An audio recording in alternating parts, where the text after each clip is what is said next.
Faces reporting to us on this, and this is a strategy that shows us how the future land uses up there in the existing future urban zone. We're dealing with that. It doesn't identify additional land for urbanisation in any way, and the decision that is sought today is for us to adopt this approach, and it's with the intention to assist the Supporting Growth Alliance in the planning of the future transport network up in the northwest. So now I have got a mover in Councillor Sayers. I'll just check whether Councillor Sayers is correct. Yes, thank you. Thank you, Chris. Thank you. Do I have a second, please? Councillor Cooper. Thank you, Councillor Cooper. So the motions are on the table. I'll now hand to Ryan, principal author of this report. Ryan Bradley, in your hands. Thank you, Councillor Darby. So as you already pointed out, the context for this strategy is that there's an organisation called the Supporting Growth Alliance, and that was set up to plan for all the route protection for the future transport networks in the future urban zones all across Auckland. In the northwest, the Alliance have developed an indicative transport network, which is what you see up there on the plan. That's just to give you an idea of what they're doing. If you want a more detailed view of that, you can see it in the attachment 1 on page 11, figure 3, shows all the different projects that have been planned in that area. So now they're up, that was the indicative business case, they're now up to the detailed business case stage, and then they're going to move into route protection work. And for this work, the Alliance needs a high-level land use plan which can inform the transport network that it's planning. And so the Council is assisting the Alliance by preparing this plan.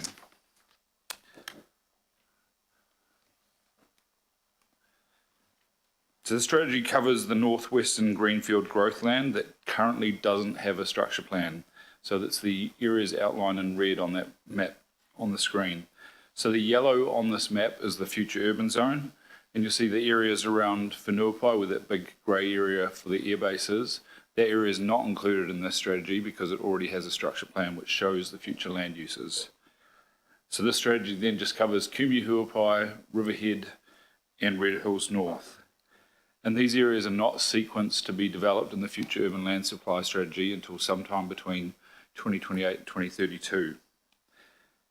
And a structure plan for these areas is not going to be prepared until sometime closer to that point. So in terms of what the Supporting Growth Alliance need from us is some sort of land use plan for these areas. So as they plan their transport network, they're not just dealing with a hazy future urban zone, that they've actually got some areas where they know what sort of land uses are going to happen in these areas. So what is a spatial land use framework or strategy? It actually is. It's a high-level outline of the future land uses in the future urban zone. It only covers land uses that we've determined are key in influencing the transport network or being influenced by the transport network. So that's just centres and business land. So we don't go into any more detail than that. And as the Chair pointed out, it's important to note what this strategy is not, because there was some confusion when we went out to the public around this. It's not a detailed structure plan. As I mentioned, that will come later. So it doesn't deal with anything like residential densities or open space provision or local infrastructure. It's just looking at broad locations for centres and business land. It's not committing the Council to any infrastructure spending or any plan changes or rezonings. It's not reviewing the sequencing of the future urban land supply strategy, so it's not pushing anything forward or moving anything back. And it's also not a review of the rural-urban boundary where we're looking to extend the urban area into more rural land. So it's none of those things. Put simply, it's basically a strategy that's going to show the high-level locations of centres and business land in the existing future urban zoned area in the northwest, in particular Riverhead, Huapai and Red Hills North.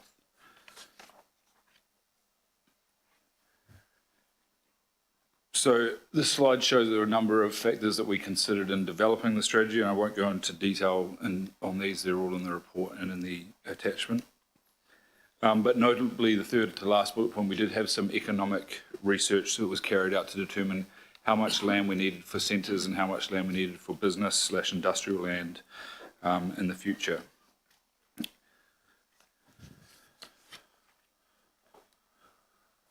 So this map here is a draft of the strategy that went out for public consultation. And so I'll just take you through that because it's not too dissimilar to the final map I'll show you at the end. So what the draft plan shows, remembering that we're just talking about centres and business land, is first of all the Kumeu Huapai Centre. There's an expansion and consolidation of that centre, and that's consistent with the Kumeu Huapai Centre plan that was adopted by the Rodney Local Board back in 2017. There's also expansion and consolidation of the Riverhead Local Centre. And then what the major new thing in this plan is showing a new local centre to the west of Huapai, and that's aligned with the likely station location on the rapid transit network. And then following that, you've got the neighbourhood centres that are just spread out and spaced out between those larger centres. For the business/industrial land, the main area is this area on Access Road in Kumeu. And so this is an extension of the existing industrial area. It's close to existing transport links and future transport links that are proposed through this area.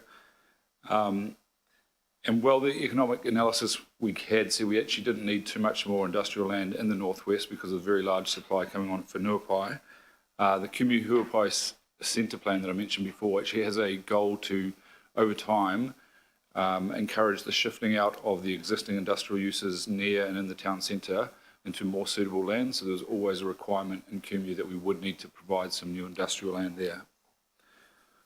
And finally, we've got a small amount of industrial land at Red Hills North, so it's at the bottom right of the map.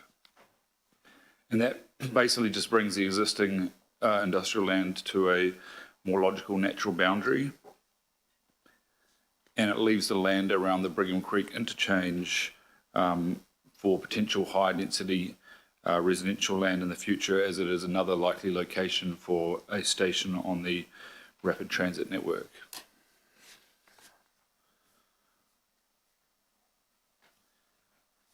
So the strategy was open for consultation from November last year to February. It was tagged along with the Supporting Growth Alliance and their consulting on their transport network. So we did some open days at Kumeu and at Westgate, and there was a lot of feedback on the transport network itself. So there's only over 600 pieces of feedback on the transport network, not so much on the underlying land use plan, which is this spatial land use strategy. So we had 25 responses on that. And then going through the assessment of those responses, there was general opposition to the plan from the 25 responses we got. However, there was some confusion around what the plan was doing, and therefore a lot of the feedback was actually outside of the scope of what we could even consider in the plan, or it was already addressed in the plan itself. So just going through the main areas of feedback, the messages we got, the first message was the infrastructure is required first before allowing any more growth. And the response to that is essentially that's what this strategy is all about. We're helping to inform the planning of the future transport network. The strategy is not about bringing forward any land for development ahead of the infrastructure. The whole point of this process is to get the infrastructure planned correctly. Another point from feedback was opposition to urban expansion on the edge of Auckland. And as mentioned before, this project does not propose any urban expansion beyond what's already identified in the future urban zone. The council's all talk and no action was another message we got. So there's some understandable frustration from people out in the northwest about infrastructure being talked about and planned, but nothing has really eventuated in terms of transport in particular. And there are some existing infrastructure constraints and pressures in the area, particularly around transport. There are other projects on track to basically address some of those or attempt to. And this strategy is not one of those. It's really a long-term strategy focusing on the longer-term planning future of this area. There was other feedback requesting that the rural-urban boundary be extended to include specific land, such as someone's farm or lifestyle block. And as mentioned before, it's not what the strategy is for. And there was some opposition to the future expansion of the Kumu-Huapai Town Centre, as was the first circle I showed you on that map earlier. And that was from one industrial landowner in particular, and essentially they were wanting to reopen the debate around the Kumu-Huapai Centre plan that had been adopted by the Rodney Local Board back in 2017. And we couldn't see any evidence in their submission about why that would need to be unpicked and looked at again at this stage.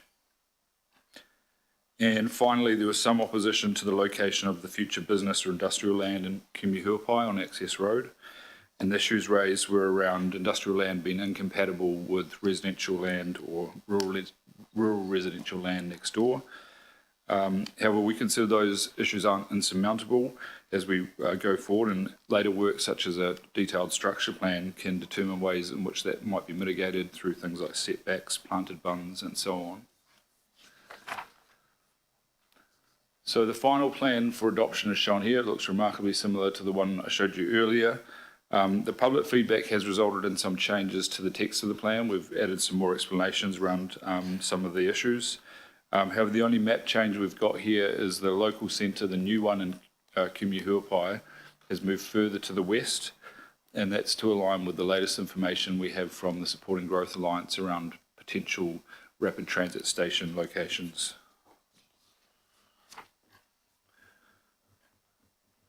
So the purpose of this report is to seek the adoption of this spatial land use strategy for the Northwest, and then, as I said before, it's going to be used by the Supporting Growth Alliance as they develop their detailed business case for the transport networks out in the Northwest, and also as they go forward into their route protection work, so designations and so on, they'll be using this as part of their evidence base.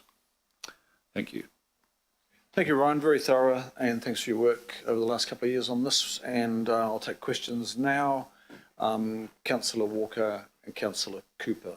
Councillor Walker first, please. Sure. I haven't looked at this in detail, but I'm somewhat familiar with Kumu from the Rodney days, and certainly there was always an issue around flooding. Has this... Councillor Walker, can you turn the microphone towards you? Sure. Has this planning taken into account future flooding in the area? So the future urban zone itself has taken that into account. So there's a major floodplain through the Taupak area between I guess call it the Whenuapai area and Kumu-Huapai. There's a huge floodplain in there, so the future urban zone avoids that. There are some localised flooding areas in Kumu-Huapai, particularly around the town centre. But this plan is looking at more of the future urban land, so not the town centre itself. So the types of flooding constraints we're dealing with in that area aren't insurmountable, so that hasn't really been a major constraint. Thank you. Councillor Cooper. Thank you. I mean, I realise this is a land strategy, this is a transport question, but it does affect it. So I just want to understand if you're going to do a direct connection between State Highway 16, or a direct connection between 16 and 18 is going to happen, then why would you go ahead and upgrade Brigham Creek to a kind of a pseudo motorway? Because that is, you know, quite a lot of residential, it's got cycle paths, it's quite especially around Whenuapai village, quite an intense residential development, and they'll continue to be so. What's the staging? Because I see that if you can do that alternate linking through Northside Drive that way, you wouldn't have to do such, I don't know, damaging and kind of destructive work along that Brigham Creek Road to join 16 to 18 in a lot longer trajectory. It just does concern me. It's kind of, whereas the other option is through commercial industrial.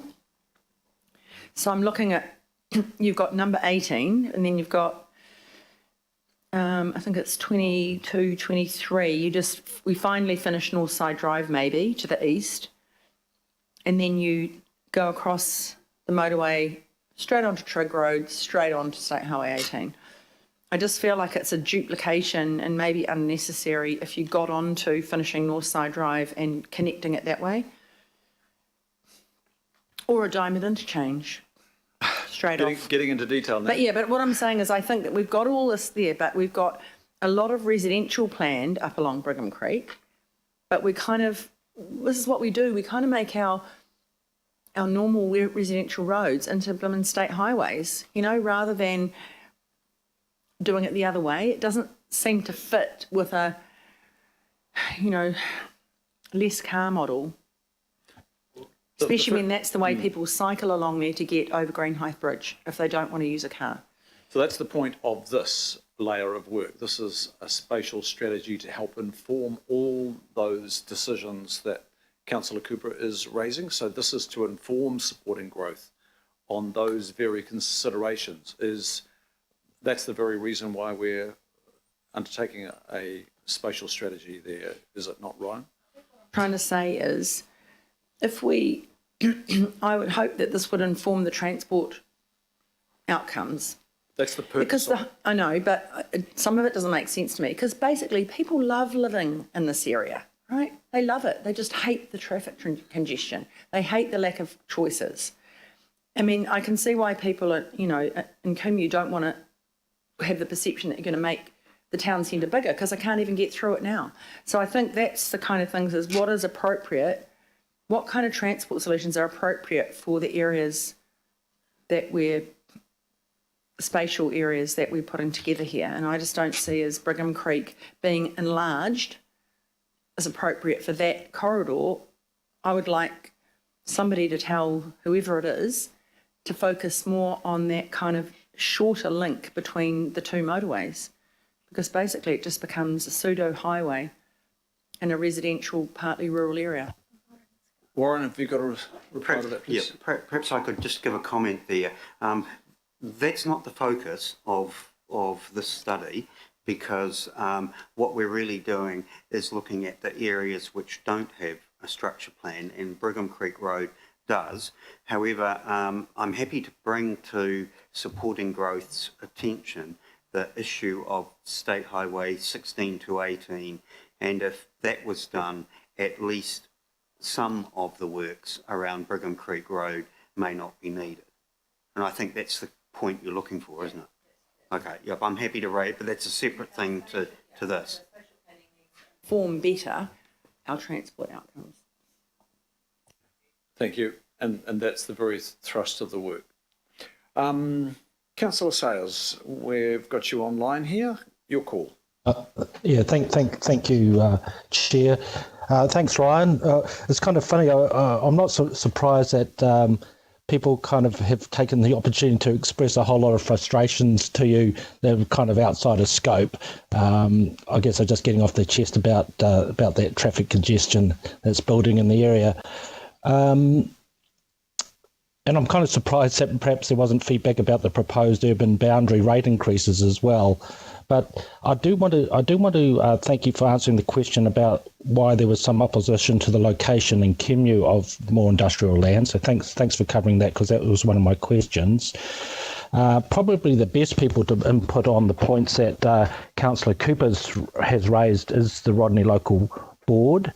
But I would ask you a question about the Rodney Local Board. I think they had some concerns that you might like to just enlighten us on, and I think they were around residential land between the Norwestern Motorway and Fred Taylor Drive, where they thought that might be better as industrial land. That doesn't actually appear on the map. So I just wanted to get clarification, kind of was that in scope, and did they have that type of concern? And if not, have they got any concerns? Yes, so the feedback from the Rodney Local Board is in section 36 of the agenda item, and they basically were supportive of the plan, but did have one concern over this area down in Red Hills North. They wanted to see more of this area around there to be industrial rather than what we were showing it as potentially residential and other uses. The reason we didn't show it as industrial is because the economic data that we had about how much land we needed basically said we have enough from what's zoned or prepared or about to be zoned in Whenuapai, there is enough industrial land to meet demand. And so anything over and above we were providing is really bonus land. We've already provided quite a lot of it in Huapai, and there really wasn't a justification to put it down in that Brigham Creek area. In addition, there's a likely station location there on the rapid transit network, and with the new National Policy Statement on Urban Development, that's quite directive around the types of densities that would need to be provided around those stations. And while you could say, as a qualifying matter, industrial land is needed in that area, and therefore we're not going to put residential there, because we've got an economic report that says we don't need the industrial land there, then we really couldn't see how we could justify showing industrial land rather than residential and other uses. Okay, thanks, Ryan. It just prompted another question. With Fletcher's buying some land up there in Riverhead, have they talked to you at all about is their intention purely to potentially just do residential? Have they got any interest in providing jobs in the area, in that particular area? Warren, is it premature to discuss that? All I could say is that in general terms, they have talked about residential to us. It's very preliminary discussions, and we don't know what sort of zoning they'll end up seeking. Yeah, thanks, Warren. No further questions, Chair. Thank you. Thank you, Councillor Sayers. I don't have any other questions. Are there any comments, members, on this? I have it moved by Councillor Sayers, the councillor for the part of the Northwest, and seconded by Councillor Cooper, councillor for another part of the Northwest. There being no comments, I'll just go straight to the vote then. All those in favour say aye. Aye. Contrary, no. Declare that carried. Thank you, Ryan. Thank you, Warren. Members, we will now go